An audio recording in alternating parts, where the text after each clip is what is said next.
Hello friends, welcome to my channel Rishika's Education Life, and here is the first video of English Kumar Bharti book class 10th, and in this video I am going to explain you your first poem, that is Where the Mind is Without Fear, written by Rabindranath Tagore.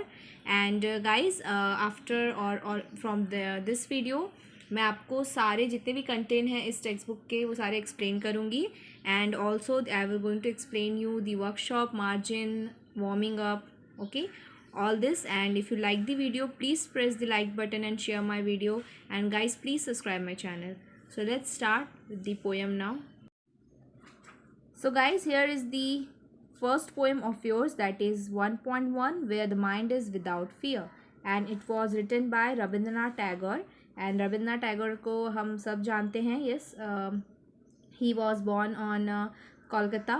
Yes, and ये नहीं है कि सिर्फ वो writer ही थे, he was also a painter, philosopher and composer. Okay, और यहाँ पर okay, so will start. Rabindranath Tagore was the author of Gitanjali and its profoundly sensitive, fresh and beautiful verse. So Rabindranath Tagore जो हैं जो थे, उन्होंने गीतांजलि नाम की एक एंथोलॉजी लिखी थी. Yes, it is the collection of his book anthology is Gitanjali. And उनमें उन्होंने बहुत सारी, प्रोफाउंडली का मतलब होता है वेरी, जिसमें बहुत ही सेंसिटिव, फ्रेश और ब्यूटीफुल पोएम्स के कलेक्शन है. He became the first non European to win the Nobel prize in literature in 1913. And 1913 में वो पहले ऐसे नॉन यूरोपियन बने जिनको नोबेल प्राइज़ दिया गया लिटरेचर में. This poem is one of his vastly read and discussed poem. So ये एक उनकी ऐसी पोएम है जिसको बहुत पढ़ा गया था और बहुत ज़्यादा डिस्कस भी किया गया था इस पर. It was originally composed in Bengali and later he himself translated it into English. So पहले जब ये स्टार्टिंग में, okay, he lives in Kolkata, so basically ये बंगाली थे. तो फर्स्ट टाइम उन्होंने इन्होंने जो कंपोज किया था, so it is written in Bengali. फिर बाद में उन्होंने खुद ने ही इसे इंग्लिश में ट्रांसलेट किया. This poem is from his Nobel Prize winning anthology Gitanjali. Anthology का मतलब होता है a book which contain pieces of writing और poem. ओके, ऐसी बुक जिसमें बहुत सारे पोएम्स वगैरह लिखे गए होंगे. तो उनकी जो बुक है उनका नाम है गीतांजलि. इस आपने सुना भी होगा पहले. Tagore lived during the time when India was ruled by the British. And Tagore कब के थे? जब इंडिया अंडर ब्रिटिश रूल था. यस, जब अंग्रेज़ों ने हमारे इंडिया पर कब्जा करके रखा था. In this poem, besides political freedom from British, Tagore also appeals to God for social, educational and economic freedom for the people of India. So इस पोएम में ना बेसिकली ये पोएम जो है एक प्रेयर के टाइप है जो हम भगवान से करते हैं. उन्होंने यहाँ पर हमें पॉलिटिकल फ्रीडम मतलब समझ सकते हो, ब्रिटिश से आज़ादी दिलाने के लिए प्रेयर ही तो किया ही है. साथ साथ उन्होंने हमारे सोसाइटी को, जितने भी लोग हैं हम इंडिया के, सबको सोशल, एजुकेशनल, इकोनॉमिक फ्रीडम की भी बात कही है. सोशल मीन्स सामाजिक फ्रीडम की, एजुकेशन या शिक्षा की, इकोनॉमिक फ्रीडम, यस, हमें आज़ादी हो कि हम जो चाहे वो कर सकते हैं. इकोनॉमिक फ्रीडम उसे कहते हैं. यस, कि हम अपने तरह से, आपकी जो भी प्रॉपर्टी है, जो भी पैसे है, वो हम अपने तरह से इन्वेस्ट करें. यस, उसको आगे बढ़ाएं. ये सारी चीज़ों के बारे में है. Okay, so will start with the first stanza और line. So where the mind is without fear and the head is held high. So यहाँ पर it is one of the expression, that is the head is held high. Okay, इसका मतलब होता है a person with self respect and proud of possessing it. Okay, किसी भी आदमी का, किसी भी इंसान का सेल्फ रिस्पेक्ट, ओके, उसके आत्मसम्मान जो होता है. सो यहाँ पर रविन्द्रनाथ टैगोर ट्रू फ्रीडम की बात कर रहे हैं. यहाँ पर वो कह रहे हैं कि जितने भी उनके कंट्रीमैन हैं, जो देशवासी हैं, उनके जो माइंड होने चाहिए, ओके, उनके जो माइंड होने चाहिए वो हमेशा फ्री होने चाहिए. Okay, from the fear, always it should be free from fear. और उनकी जो सिर होने चाहिए वो हमेशा डिग्निटी में, यस, हमेशा अपने सेल्फ रिस्पेक्ट में ऊंचा होना चाहिए. वो सिर झुकाकर ना चले, यस, डरे ना, उनका माइंड एकदम फ्री हो. वेयर नॉलेज इज़ फ्री, जहाँ पर नॉलेज फ्री हो, शिक्षा फ्री हो और सबका हक हो उस पर, और सारे लोग उसे एक्वायर कर सके. Where the world has not been broken up into fragments. Fragments means small pieces. So यहाँ पर पोएट कह रहे हैं कि ऐसा दुनिया हो, ऐसी दुनिया हो जहाँ पर लोग आपस में बटे ना हो, वो यूनाइटेड रहे, यस, एकजुट रहे, और जिससे फ्रेगमेंट्स में, पूरी दुनिया छोटे छोटे पीसेस में ना बटे. By narrow domestic wall, where the world has not been broken up into fragments by narrow domestic wall. So narrow domestic walls का मतलब होता है division on the basis of religion, caste, class and color in societies and between countries of the world. So basically ये उस time की भी बात है. यस, अभी भी होता है ये, जो जब रिलीजन के बेसिस पे, धर्म के बात पे, जाति के नाम पर, यस, जब हम डिवीज़न करते हैं, बंटवारा कर देते हैं या भेदभाव करते हैं, हमारे सोसाइटी में भी होता है, यहाँ तक दुनिया में भी होता है. सो इस वजह से हमारी जो वर्ल्ड है वो बटे ना. Yes, this must be united, वो हमेशा यूनाइटेड रहे, छोटे छोटे टुकड़ों में ना बटे. और कभी भी किसी को भी, किसी भी पर्सन को उनके धर्म के नाम पर, उनके जाति के नाम पर, उनको कैसे दिखते हैं उसके बेसिस पे डिस्क्रिमिनेट नहीं करना चाहिए. Okay, the poet wants to say where words come out from the depth of truth. Depth of truth से मतलब है सिंसियरिटी ऑफ हार्ट. ओके, यहाँ से पोएट का कहने का मतलब है कि जितने भी देशवासी हैं, ओके, जितने भी लोग हैं हमारे देश में, वो सब सच्चाई को कैसे बोले, सिंसियरली बोले. और उनके जितने भी शब्द आए, जितने भी वर्ड्स आए, वो कहाँ से आए, डेप्थ ऑफ ट्रूथ, मतलब कि हार्ट से, दिल से सच बात वो हमेशा कहें. Where tireless striving stretches its arm towards perfection. Okay, so यहाँ पर उनसे कहने का मतलब है, tireless striving का मतलब होता है कंटिन्यूस एफर्ट्स एंड स्ट्रगल, जो हम हमेशा, यस, हमें हमेशा कंटिन्यूस एफर्ट्स करते रहना चाहिए. स्ट्रेचेस इट्स आर्म से उनका मतलब है aims at achieving a goal. So basically वो यहाँ पर कह रहे हैं कि हमें तब तक हार्ड वर्क करना है, तब तक हमें हार्ड वर्क करना है जब तक हम अपने गोल तक ना पहुँचे. और ऐसा नहीं है कि हम एक बार हम वहाँ तक पहुँच के रुक जाएंगे, हमें कंटिन्यूसली एफर्ट्स करते रहने हैं जब तक हम परफेक्शन तक ना पहुँच जाए, जब तक हम उसे पूरा परफेक्टली उस काम को ना कर ले. Where the clear stream of reason has not lost its way. Clear stream of reason का मतलब होता है क्लियर थिंकिंग से. ओके, यहाँ पे उनका मतलब है clear thinking.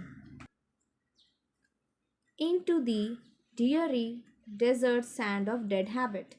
Diary means dull. Okay, and dead habit से उनका यहाँ पे मतलब है old traditional rituals and customs that are harmful. So basically यहाँ पर वो कह रहे हैं, वो कहना चाहते हैं कि जितने भी लोग हैं, ओके, यहाँ पर वो एक तरह से आप देख सकते हो क्लियर स्ट्रीम ऑफ रीजन से उनका यहाँ पर मतलब है लॉजिकल थिंकिंग या क्लियर थिंकिंग से. और यहाँ पर वो वार्निंग दे रहे हैं कि हमारी जो सोच होनी चाहिए वो dead habits, okay, dull desert sand of dead habits से उनका मतलब है जितने भी, देखो, पुराने ज़माने के टाइम में या अभी भी बहुत सारे लोग वो रिचुअल्स, वो प्रथा जो होती है वो फॉलो करते हैं. अभी वो ट्रेडिशन जो है, एक तरह से आप कह सकते हो कि सुपरस्टिशन बहुत ज़्यादा बिलीव होता है उनको. यस, अभी बहुत लोग बिलीव करते हैं. सो इससे हमें बाहर निकलना है. हमारी सोच क्या होनी चाहिए, एकदम क्लियर होनी चाहिए, हम इसमें बंधे ना रहे. ओके, यहाँ पर वो रीजनिंग जो हमारी एबिलिटी होती है पीपल की, वो यहाँ पर वो बता रहे हैं कि वो सुपरस्टिशन बिलीव की वजह से जकड़े में ना रहे, या उससे क्या होगा, एक तरह से ये हार्मफुल है बहुत ही ज़्यादा किसी भी देश के लिए. जब तक हम इससे बाहर नहीं निकलेंगे, हमारी थिंकिंग क्लियर नहीं होगी, तब तक हम आगे नहीं बढ़ पाएंगे. Where the mind is led forward by thee is the old form of writing you. Okay, it is you, where the mind is led forward by you into ever widening thought and action. So यहाँ पर poet कह रहे हैं कि वो अपने देशवासियों की जो माइंड है, यहाँ पर वो ऑल माइटी मीन्स अपने गॉड से प्रेयर कर रहे हैं कि हमारी जो सोच हो या फिर हमारा एक्शन हो, हमारा थाउट हो, हम जो भी काम करें वो एवर वाइडनिंग से मतलब है forever broadening one's outlook. मतलब कि एक तरह से वो प्रेयर कर रहे हैं गॉड को कि आप, हम, मेरे जितने भी देशवासी हैं, उनके माइंड को आप लेट फॉरवर्ड करिए, और साथ ही साथ उनके आउटलुक को, उनको देखने की जो नज़रिया है, ठीक है, उनके जो भी वो एक्शंस करेंगे, जो भी काम करे, जिनकी जो सोचने का तरीका होगा, देखने का तरीका होगा, उसे ब्रॉड करे. यस, एक तरह से ब्रॉड माइंडेड बने, ओपन माइंडेड बने. यस, इसमें जकड़े ना रहे जो भी सुपरस्टिशन बिलीव्स में. So the last line is into that heaven of freedom my father led my country awake. Okay, so in the last line यहाँ पर पोएट एड्रेस कर रहे हैं गॉड को as his father. Okay, my father, he is saying my father. And वो कह रहे हैं कि मेरे देश को आप अवेक करिए for the freedom of heaven. Heaven of freedom से उनका मतलब है condition of total freedom of good thoughts, good words and good deeds while respecting those of others.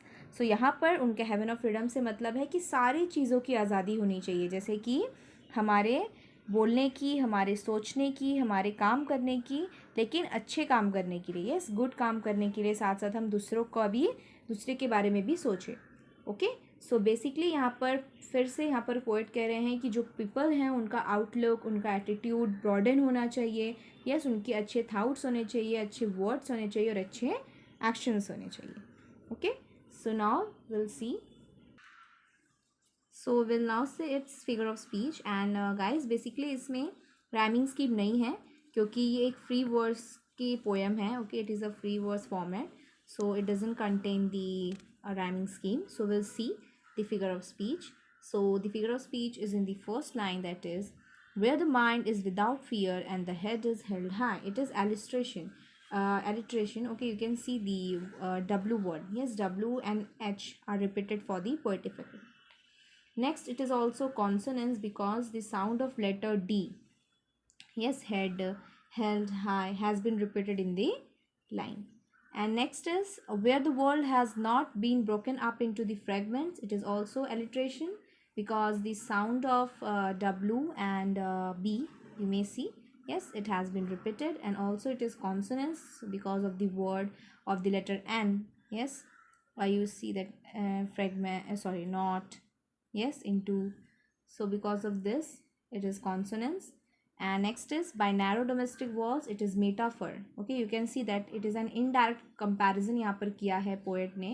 Okay, narrow domestic walls उनका मतलब है नैरो माइंडनेस जो हमारी society में होती है. मैंने आपको बताया था सुपरस्टिशन बिलीव्स में, रिचुअल्स में, कस्टम्स में. Okay, so this is the.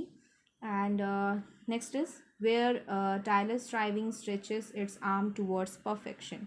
So this is consonants because the sound of the letter T, tireless, yes, towards, has been repeated. Also it is a personification because striving has been given the quality of tireless and stretches its arm. Okay, striving को ये quality दी गई है tireless की और stretching its arm और stretches its arm की. Next is where the clear stream of reason has not lost its way. It is also again, it is a metaphor.